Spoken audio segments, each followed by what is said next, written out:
বর্তমানে সময় এবং শ্রম বাঁচাতে অনেকেই ৩-৪ দিনের খাবার একদিনেই রান্না করে ফ্রিজে রেখে দেন। তবে এমন কিছু খাবার রয়েছে যা রান্না করার পর পুনরায় গরম করা উচিত নয়।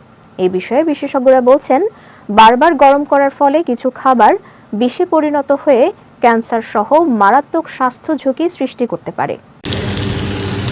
বারবার গরম করার ফলে কিছু খাবারের পুষ্টিগুণ নষ্ট হওয়ার পাশাপাশি নানা রকম রোগের ঝুঁকি বেড়ে যায়। তাই কিছু খাবার কখনোই দ্বিতীয়বার গরম করে খাওয়া উচিত নয়। চলুন জেনে নেওয়া যাক সেসব খাবার সম্পর্কে। ভাত অনেকেই দ্বিতীয়বার গরম করে খান, তবে ভাত দ্বিতীয়বার গরম করে খেলে হতে পারে ডায়রিয়ার মতো ভয়ঙ্কর রোগ, সঙ্গে বেড়ে যেতে পারে বমি বমি ভাব। বিশেষজ্ঞদের মতে ভাত যত ঠান্ডা হয় তাতে তত ক্ষতিকর ব্যাকটেরিয়া জন্মায়। সেই ঠান্ডা ভাত যখন আবার গরম করা হয় তখন ওই ব্যাকটেরিয়ার প্রভাব বেড়ে যায়, ফলে তা শরীরে নানা রকম রোগের জন্ম দেয়। বিশ্বের অন্যতম জনপ্রিয় পানীয় চা।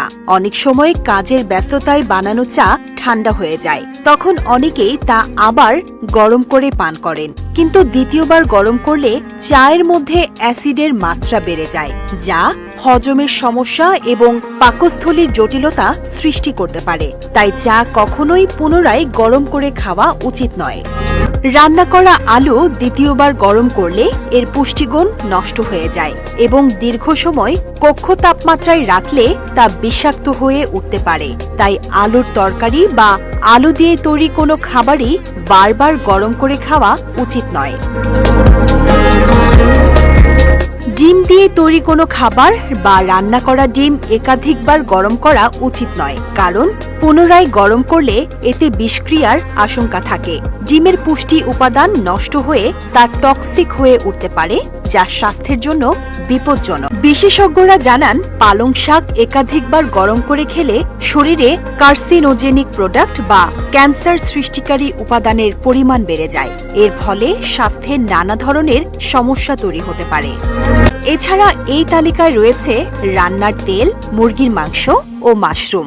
এসব খাবার পুনরায় গরম করে খেলে তা থেকে টক্সিন উৎপন্ন হয় এবং ব্যাকটেরিয়ার জন্ম হয়, যা শরীরের জন্য অত্যন্ত ক্ষতিকর।